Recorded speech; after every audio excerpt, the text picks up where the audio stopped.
Assalamualaikum warahmatullahi wabarakatuh. Baiklah teman-teman, hari ini kita lanjutkan materi evaluasi kita setelah minggu kemarin kita belajar tentang teknik penilaian tes.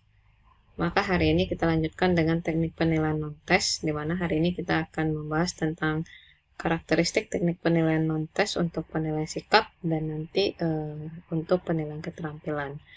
Biasanya antara sikap dan keterampilan ini saya jadikan 2 kali pertemuan, tapi untuk hari ini saya jadikan 1 kali pertemuan. Jadi minggu depan kita akan bahas tentang kurikulum yang baru sekarang, yaitu tentang kurikulum Merdeka. Yang akan kita bahas itu lebih ke teknik penilaian di kurikulum Merdeka bagaimana. Dan saya rasa pengenalan tentang kurikulum Merdeka itu perlu teman-teman ketahui untuk antisipasi jika nanti teman-teman ditempatkan PLP-nya di sekolah penggerak yang menggunakan kurikulum Merdeka.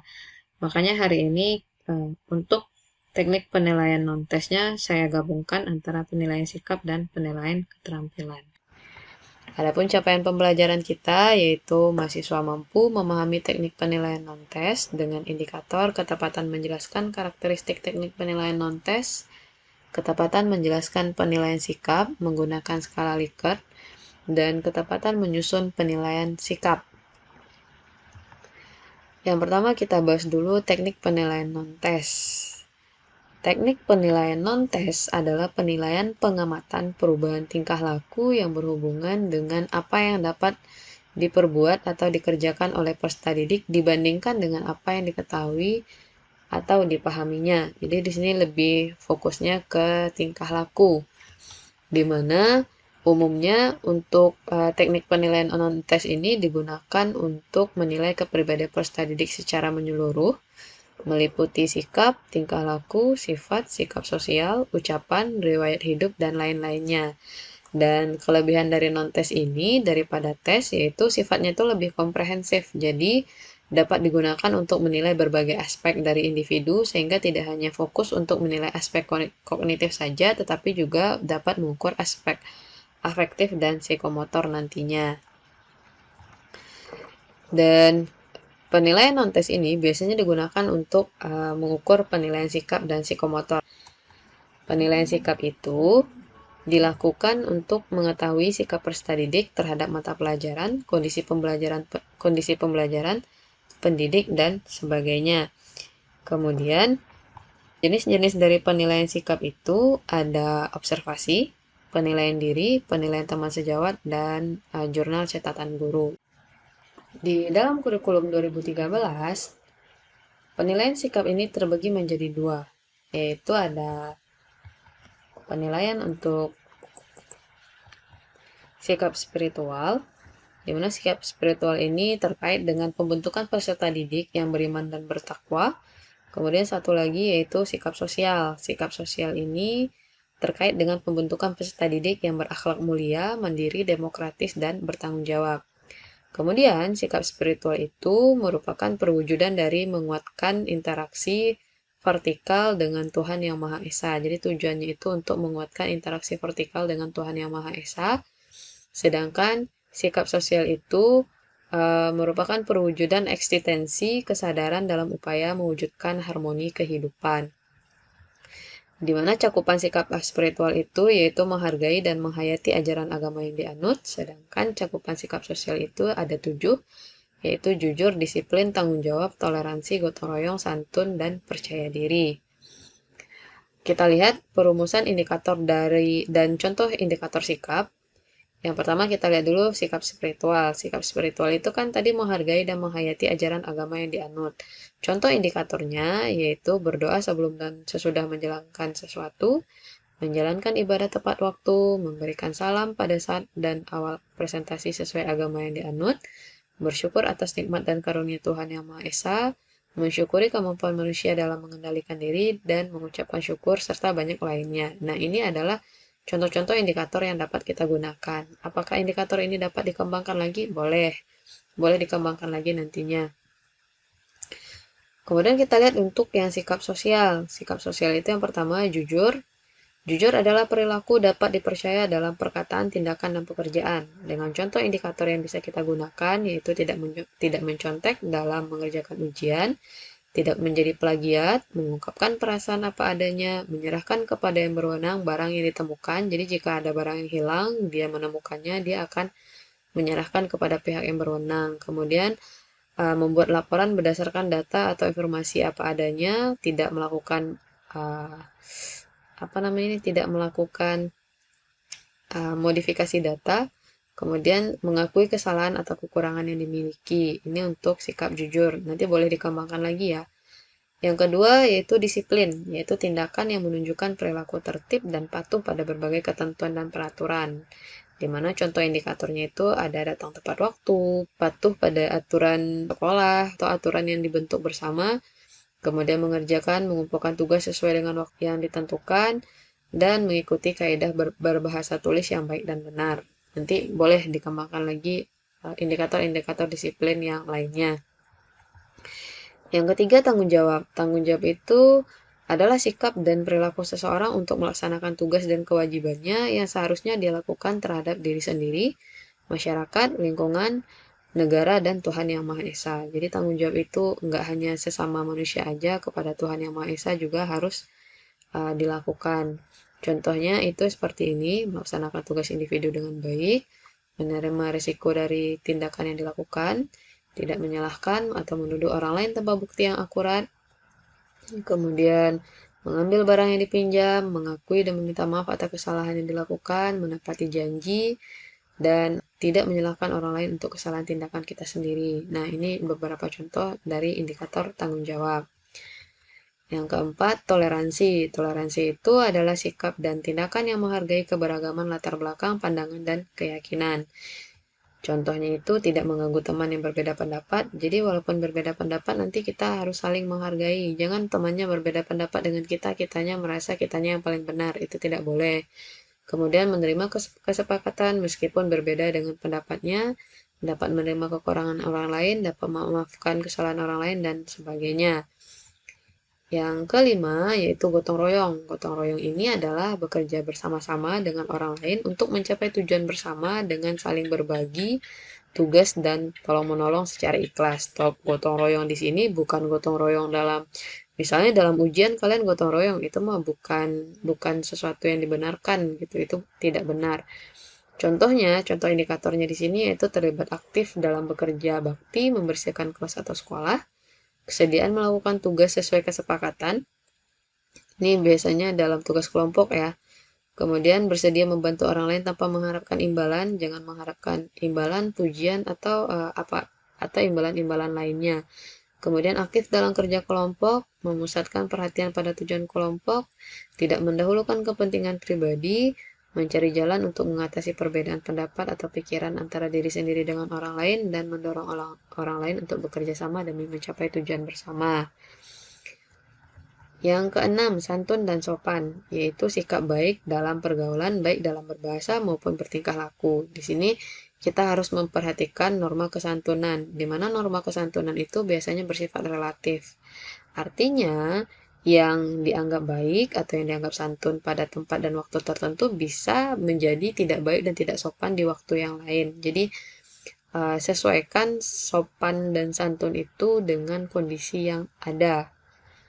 Contohnya yaitu menghormati orang yang lebih tua, tidak berkata-kata kotor, kasar, dan takabur, tidak meludah di sembarangan tempat, tidak menyela pembicaraan pada waktu yang tidak tepat, mengucapkan terima kasih setelah menerima bantuan orang lain, kemudian bersikap 3S, salam senyum sapa, dan ini kalau di sini mengucapkan terima kasih setelah menerima bantuan, tapi sebelum meminta bantuan kita juga harus menggunakan kata-kata tolong.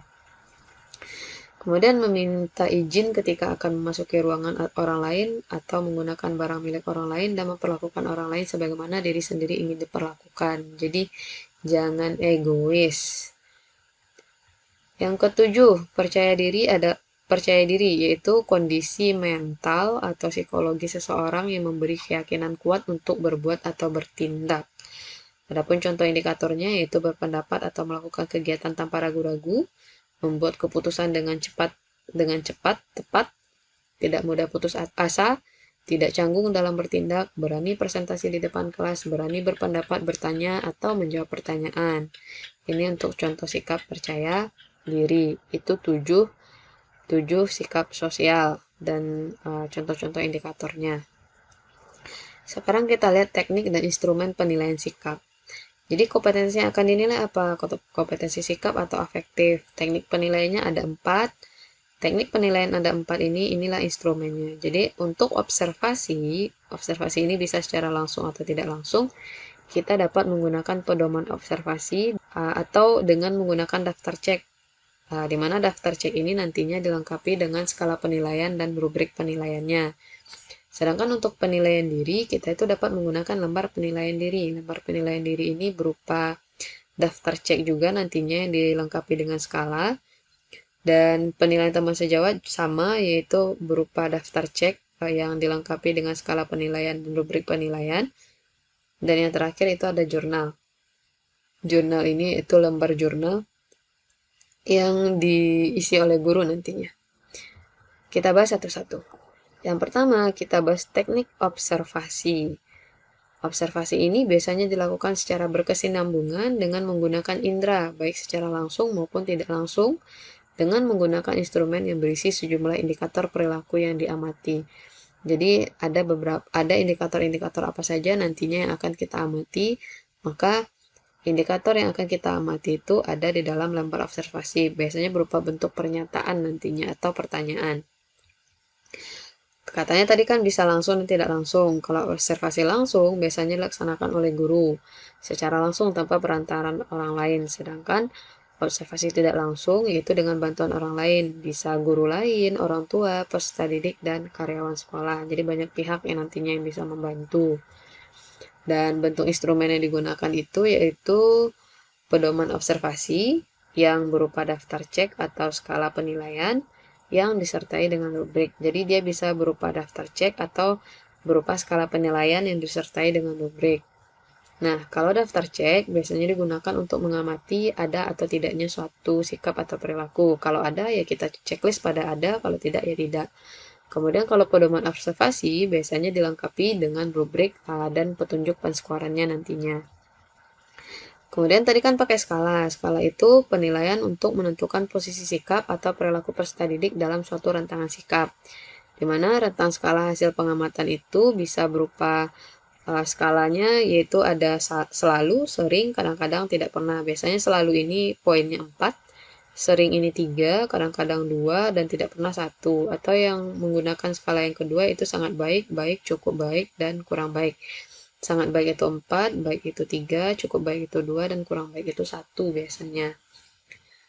Yang kedua, penilaian diri. Penilaian diri ini yaitu teknik penilaian dengan cara meminta peserta didik untuk mengemukakan kelebihan dan kekurangan dirinya dalam konteks pencapaian kompetensi. Jadi kita meminta peserta didik itu untuk menilai dirinya sendiri.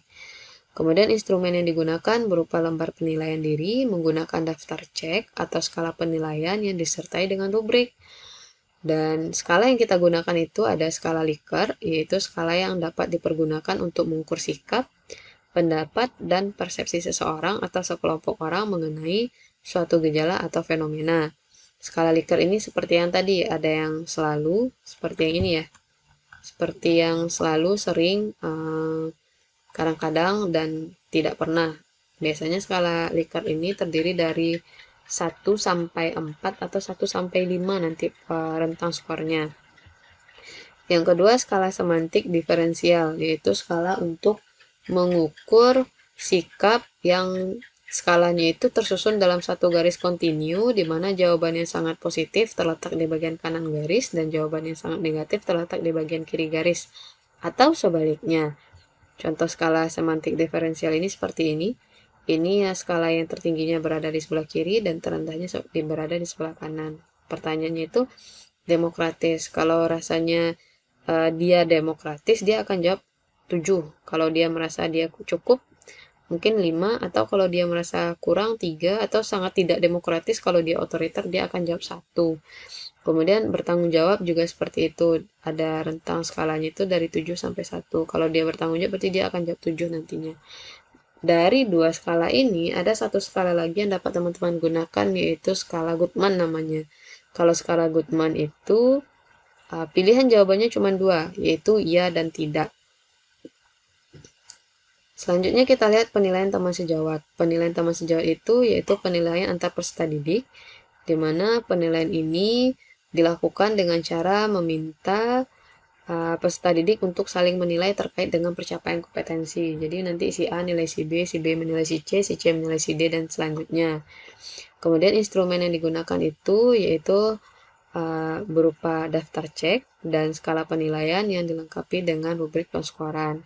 Biasanya digunakan dengan teknik sosiometri berbasis kelas. Dengan menggunakan teknik sosiometri ini kita dapat mengetahui sikap sosial individu itu nanti seperti apa. Selanjutnya jurnal.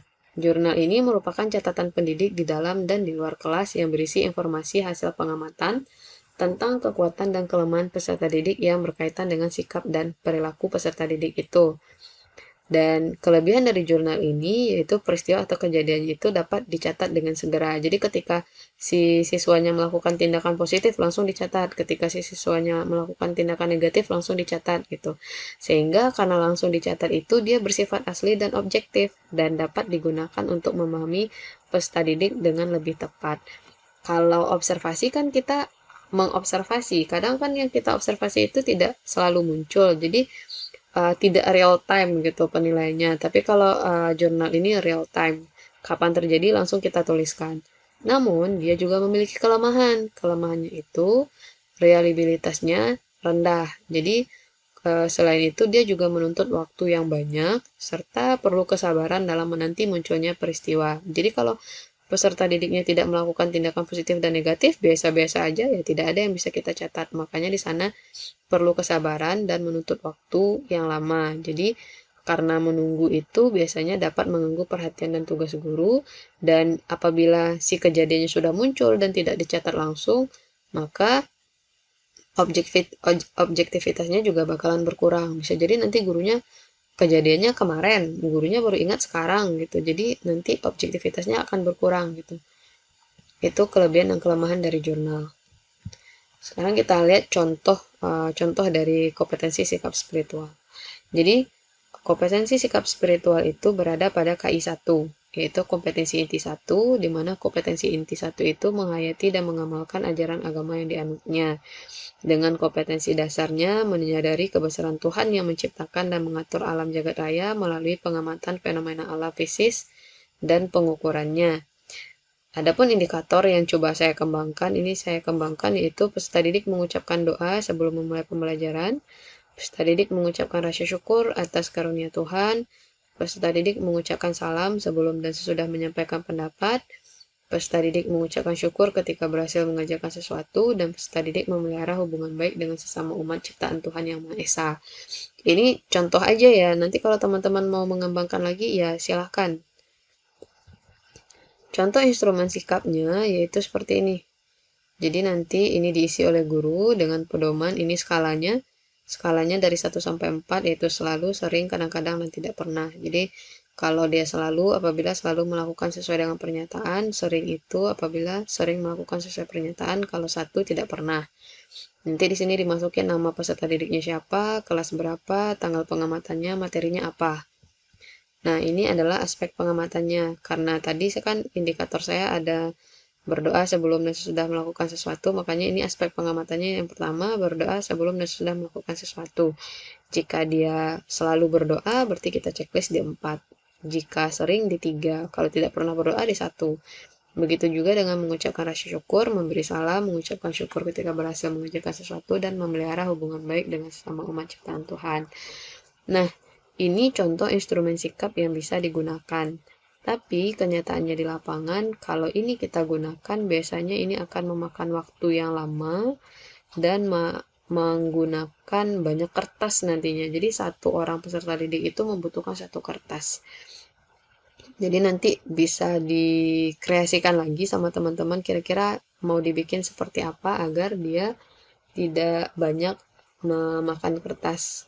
Apakah di sini nanti ditulis nama, di sini langsung aspek pengamatan 1, 2, 3, atau gimana nanti silahkan dikreasikan lagi. Ini hanya contoh sederhananya saja. Yang kedua, contoh kompetensi sikap sosial.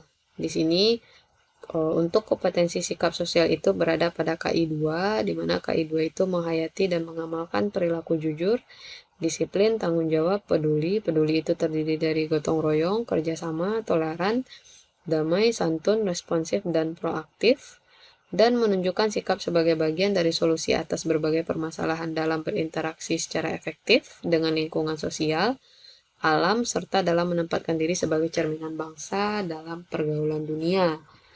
Ini harapan dari menterinya seperti ini nanti peserta didik yang dihasilkan. Dengan kompetensi dasarnya menunjukkan perilaku ilmiah, yaitu perilaku ilmiahnya itu memiliki rasa ingin tahu, objektif, jujur, teliti, cermat, tekun, hati-hati, bertanggung jawab, kerjasama, kritis, kreatif, inovatif, dan peduli lingkungan dalam aktivitas sehari-hari sebagai wujud implementasi sikap dalam melakukan percobaan, melaporkan, dan berdiskusi. Nah, indikator yang coba saya kembangkan di sini kan dia maunya menunjukkan perilaku ilmiah, ada rasa ingin tahu, objektif, jujur, teliti, cermat, tekun, hati-hati, dan sebagainya. Di sini yang saya kembangkan itu yang pertama saya mau melihat peserta didiknya menyatakan pendapat dengan menggunakan bahasa yang santun. Kemudian berarti saya mau menilai kesantunan dari sini. Yang kedua menunjukkan rasa ingin tahu, berarti saya ingin menilai rasa ingin tahunya. Yang ketiga menghargai pendapat orang lain, berarti saya mau menilai toleransinya nanti bagaimana. Yang keempat peserta didik ikut bekerja sama dengan baik, berarti saya mau menilai kerjasamanya dan menunjukkan perilaku jujur. Nanti saya juga mau melihat perilaku jujurnya.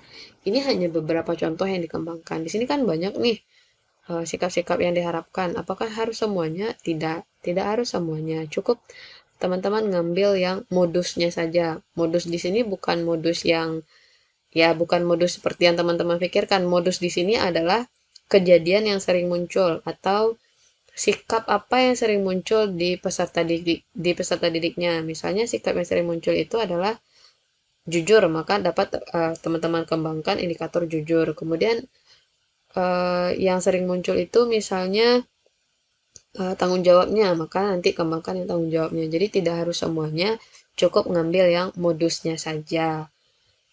Contoh instrumen sikapnya dapat dilihat seperti ini. Ini contoh sederhananya, yaitu dengan skala 1, 2, 3, sampai 4. Dan ini pernyataannya tadi kan ada yang menggunakan bahasa, yaitu menggunakan bahasa yang santun. Kalau iya, checklist 4. Kalau enggak, nanti checklist 1. Kemudian menunjukkan rasa ingin tahu, menghargai pendapat orang lain, ikut bekerja sama dengan baik dalam melakukan penyelidikan dan diskusi. Nanti dapat di checklist aja sesuai dengan keadaannya. Kemudian untuk lembar penilaian diri, di sini saya mau melihat penilaian diri dari siswa itu tentang sikap jujurnya. Sikap jujur siswa itu seperti apa. Di sini pernyataannya itu yang pertama yaitu saya tidak mencontek pada saat mengerjakan ulangan. Kalau dia SL itu kalau selalu mencontek kita cek dia akan checklist di selalu mencontek. Kalau dia tidak pernah mencontek dia akan checklist di sini tidak pernah. Ini untuk lembar penilaian diri. Kemudian tadi kan ada skala penilaian atau rubrik penilaian. Jadi ini adalah rubrik penilaian. Jadi siswa itu akan kita berikan nilai 4. Nah, untuk kriteria jujur misalnya, siswa itu akan kita berikan nilai 4 jika dia melakukan tindakan yang selalu sesuai dengan ucapannya. Kita kasih dia nilai 4. Kemudian kalau kita kasih nilai 3 itu jika tindakannya kadang-kadang sesuai dengan ucapan. Begitu juga untuk santunnya kita kasih dia nilai 2 yaitu jika dia berbahasa negatif dan bersifat kurang sopan.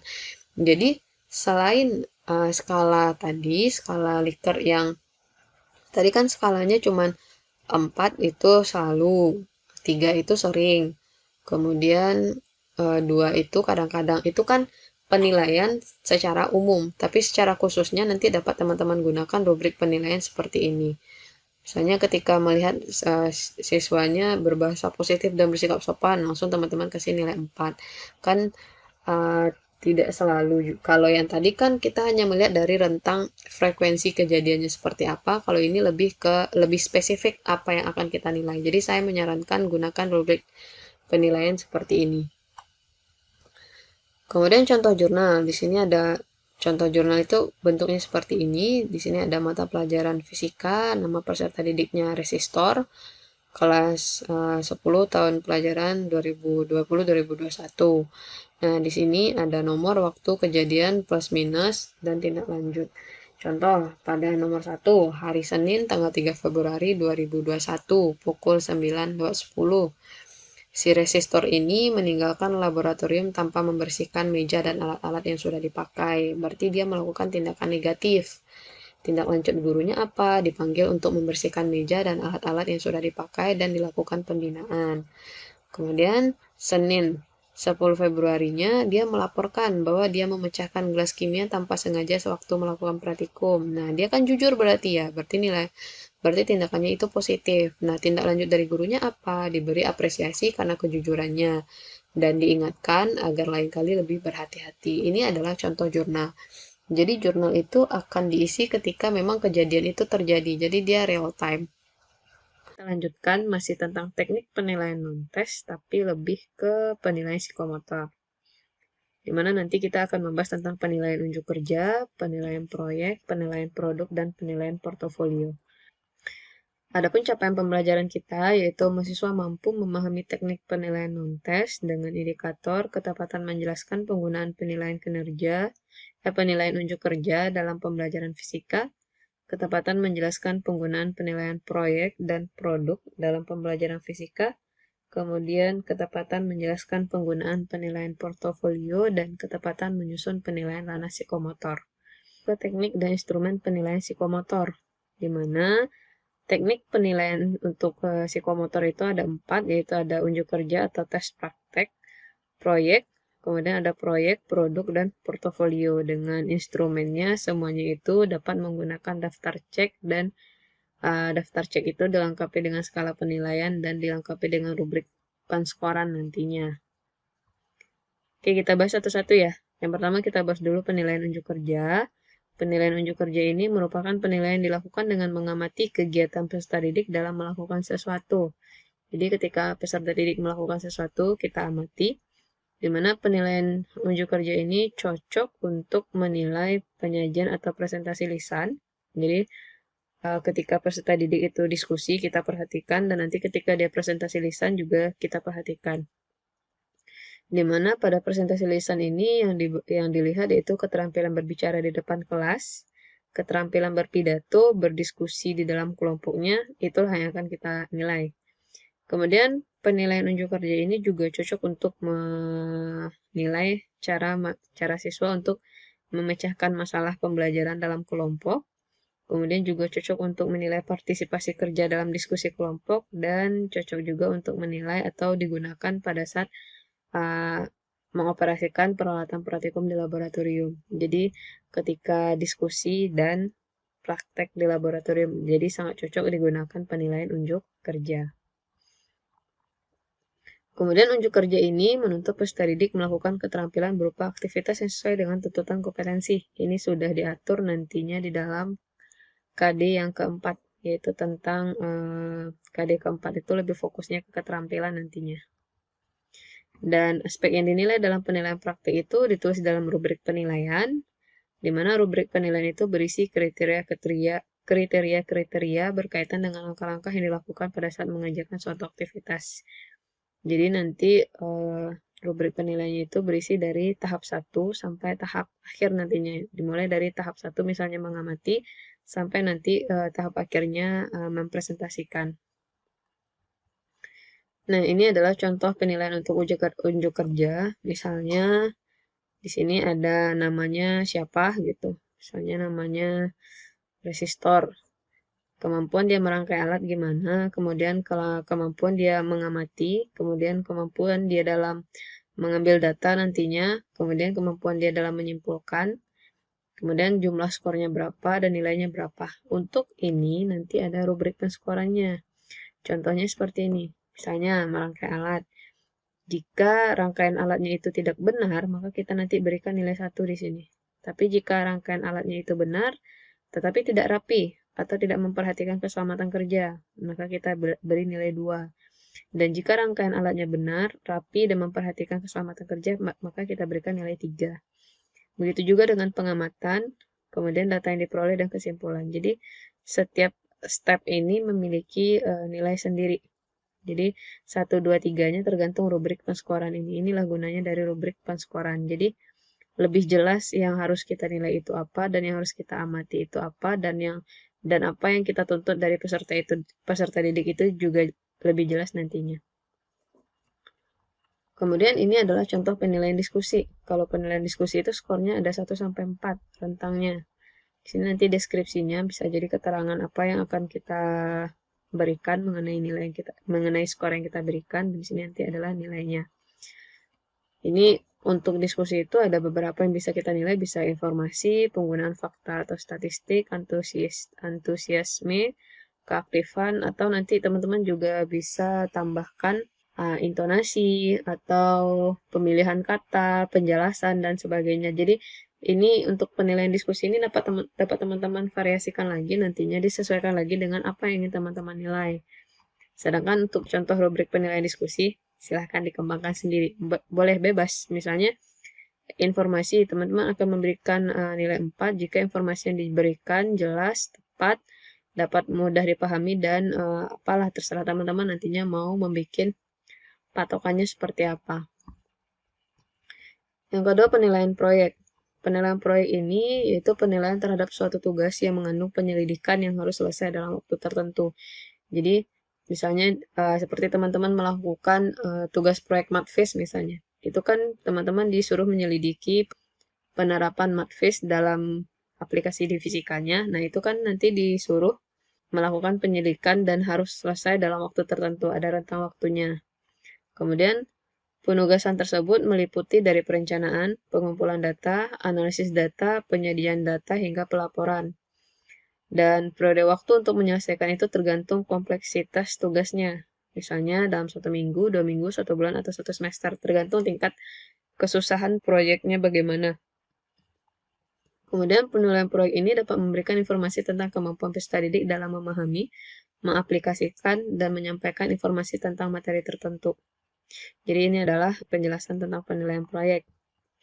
Kemudian, penilaian proyek ini dapat dilakukan pada setiap langkah yang meliputi. Yang pertama, dia ada beberapa langkah penilaian proyek ini. Yang pertama itu tahap persiapan. Jadi di tahap persiapan ini kita akan menilai kemampuan merencanakan dan mengorganisasikan tugas proyeknya gimana. Kemudian kemampuan memperoleh informasi awal atau data-data awal itu nanti di mana diperolehnya. Itu adalah penilaian untuk tahap persiapan. Yang kedua, tahap pelaksanaan. Jadi setelah direncanakan mau bikin tugas proyeknya apa, kemudian memperoleh informasi awalnya di mana. Nah, di tahap pelaksanaan, kita akan menilai kemampuan dia bekerja dalam kelompok bagaimana, kemudian kemampuannya untuk melaksanakan tugas secara mandiri bagaimana, dan kemampuan dia mengidentifikasi dan mengumpulkan informasinya seperti apa, dan kemampuan dia menganalisis permasalahannya nanti bagaimana. Setelah itu, baru kita masuk tahap pelaporan. Di tahap pelaporan ini, yang dinilai kemampuan menganalisis dan menginterpretasikan data.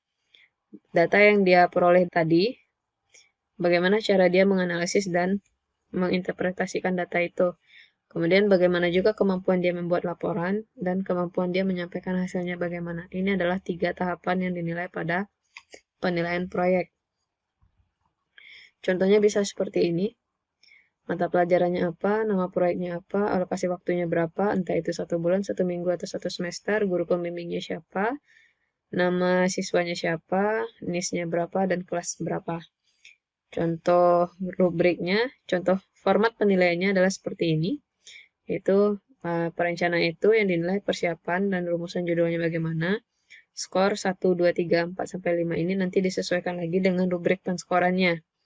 Kemudian pada tahap pelaksanaan yang dinilai sistematika penulisan, keakuratan sumber data, kuantitas sumber data, analisis data, dan penarikan kesimpulannya gimana.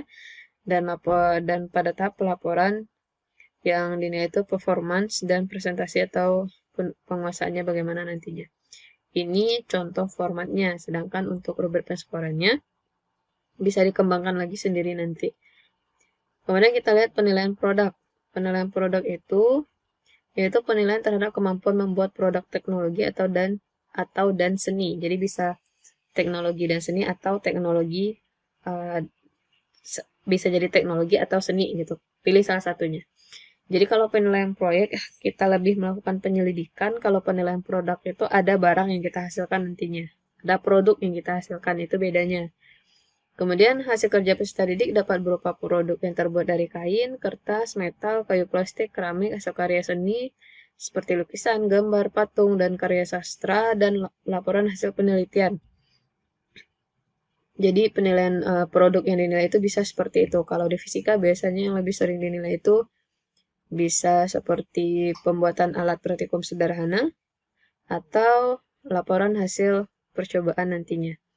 Juga bisa atau karya ilmiah yang teman-teman hasilkan itu juga bisa berupa produk atau jurnal-jurnal yang teman-teman hasilkan itu juga bisa menjadi penilaian produk.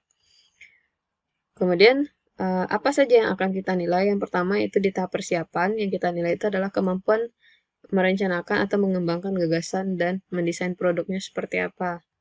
Kemudian di tahap pembuatan, yaitu kita akan menilai kemampuan menseleksi dan menggunakan bahan, alat pembuatan, dan teknik-teknik pembuatannya nanti, atau alat-alat yang dibutuhkan.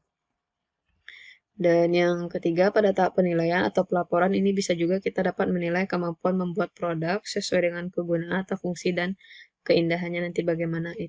Itulah tahap-tahap yang akan kita nilai pada penilaian produk. Ada persiapan, pembuatan, dan penilaiannya nanti atau pelaporan di sini ya. Untuk contoh penilaian produk, seperti ini. Ada tahap persiapan, pembuatan produk, dan penilaian produk. Untuk tahap persiapan, kemampuan merencanakan proyek yang akan dibuatnya seperti menggali dan mengembangkan gagasan, mendesain produk dan menentukan alat dan bahan, itu kita berikan nanti rentang skornya itu 1-10. Kita yang menentukan sendiri mau ngasih nilai berapa.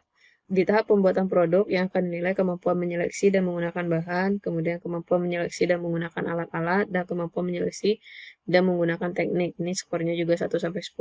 Apakah harus 1-10? Ya bebas, boleh 1-5 juga boleh.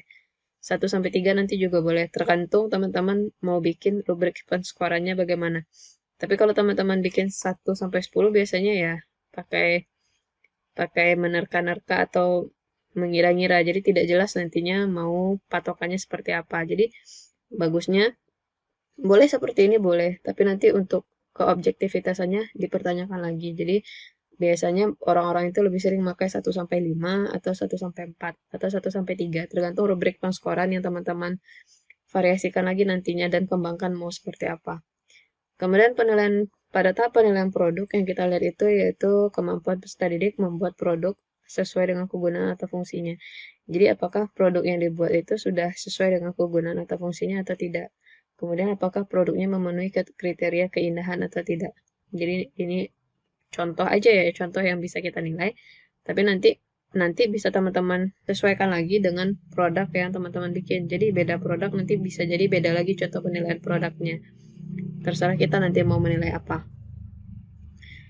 Selanjutnya penilaian portofolio. Penilaian portofolio itu dilakukan dengan cara menilai kumpulan karya peserta didik dalam bidang tertentu yang bersifat reflektif, integratif. Jadi semua kumpulan tugas peserta didik itu dikumpulkan dan dinilai nantinya. Dan hasil hasil portofolio itu bisa berupa hasil penilaian praktek, produk, dan proyek yang didokumentasikan oleh guru dan peserta didik dalam bentuk portofolio dokumentasi. Jadi yang mengumpulkannya itu nanti guru dan siswa bersama-sama mengumpulkan. Baik itu hasil praktek, produk, dan proyeknya. Pokoknya semuanya, semua dari tugas-tugas dari peserta didik itu dikumpulkan dalam suatu portofolio dokumentasi nantinya. Kemudian dokumen hasil penelitian ini menggambarkan, jadi portofolio ini nanti akan menggambarkan perkembangan kompetensi keterampilan peserta didik secara keseluruhan, dan portofolio ini dapat digunakan untuk mengetahui perkembangan kompetensi keterampilan peserta didik, atau umpan balik dalam memperbaiki proses pembelajaran. Umpan balik apa yang dapat kita berikan untuk memperbaiki proses pembelajaran agar pembelajaran itu menjadi lebih efektif dan bermakna, dan dapat juga kita gunakan untuk melakukan refleksi dan perbaikan terhadap pembelajaran. Jadi dari portofolio itu dapat kita lihat apa yang harus kita perbaiki dan apa yang harus kita perbaharui nantinya. Hal-hal yang perlu diperhatikan dalam penilaian portofolio yang pertama, siswa itu harus merasa memiliki portofolio sendiri, karena nantinya yang akan mengumpulkan itu siswa dan dikoordinir oleh guru nantinya. Yang kedua, tentukan bersama hasil kerja apa saja yang akan dikumpulkan. Jadi kan banyak tuh biasanya tugas-tugas peserta didik itu atau tugas-tugas siswa itu. Nanti tentukan bersama, rundingkan bersama, bikin deal-dealan yang mau kita kumpulkan itu apa saja. Kemudian semua tugasnya itu nanti yang sudah ditentukan secara bersama itu dikumpulkan dan disimpan dalam satu map atau satu folder nantinya. Dan nanti di foldernya itu beri tanggal pembuatannya dan tentukan kriteria untuk menilai hasil kerja siswa tersebut. Kriteria penilaiannya seperti apa, itu harus jelas ya. Kemudian minta siswa untuk menilai hasil kerja mereka secara berkesinambungan. Dan bagi yang kurang, beri kesempatan untuk memperbaiki karyanya atau untuk melengkapi karyanya dan tentukan jangka waktunya berapa lama. Dan bila perlu, jadwalkan pertemuan dengan orang tua untuk membahas perkembangan si siswanya. Berikut kita lihat contoh tugas portofolio, yaitu contoh tugas portofolio fisika yang dapat kita lakukan. Kita lihat ruang lingkupnya dulu. Misalnya kita dapat menetapkan karya portofolio yang dikumpulkan itu adalah seluruh laporan praktikum fisika kelas 10 semester 1. Jadi semua laporan fisika yang dia lakukan selama kelas 10 di semester 1 itu yang akan kita kumpulkan. Di mana setiap laporan hasil praktikum itu dikumpulkan selambat-lambatnya 1 minggu setelah peserta didik melaksanakan praktikum. Dan penilaian karya portofolio terpilih dilaksanakan 1 minggu sebelum ulangan akhir semester. Uraian tugas portofolionya nanti bisa seperti ini.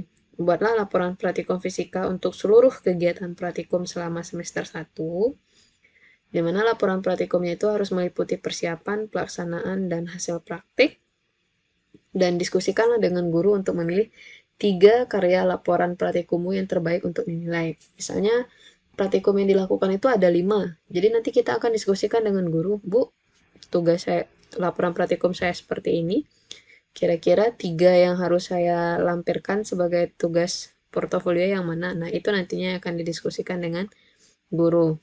Ini contoh ya. Nah, sedangkan rubrik penilaian portofolionya itu bisa seperti ini. Dari persiapan, di tahap persiapan skor maksimalnya itu ada 3. Skor 3 itu jika pemilihan alat dan bahannya tepat. Skor 2 itu jika pemilihan alat atau bahannya. Kalau yang 3 ini kan pemilihan alat dan bahan. Jadi alat dan bahan yang dipilihnya tepat. Kalau yang kedua ini pemilihan alat atau bahannya tepat. Jadi salah satunya tepat. Bisa jadi alatnya yang tepat, tapi bahannya kurang tepat, atau bisa jadi bahannya tepat, alatnya yang tidak tepat. Nah, makanya dia atau. Sedangkan diberikan nilai 1 jika pemilihan alat dan bahannya tidak tepat dua-duanya. Sedangkan pada tahap pelaksanaan, skor maksimalnya itu ada 9. Skor maksimalnya ada 9, berarti ada 3 pernyataan. Dari 3 pernyataan ini skor maksimalnya itu 3, jadi 3 kali 3, 9. Misalnya di rangkaian alat, kita akan memberikan anak itu nilai 3 jika rangkaian alatnya tepat dan rapi. Kita berikan nilai 2 jika rangkaian alatnya itu tepat atau rapi. Bisa jadi rangkaian alatnya tepat tapi tidak rapi. Bisa jadi rangkaian alatnya rapi tapi tidak tepat. Nah, kita berikan nilai 1 jika tidak tepat dan tidak rapi. Begitu juga untuk langkah kerja dan waktu pelaksanaan dan keselamatan kerja dan kebersihan. Dapat teman-teman lihat sendiri. Tapi nanti ketika teman-teman membuat rubrik penilaian portofolio ini, beda praktikum nantinya kan beda lagi.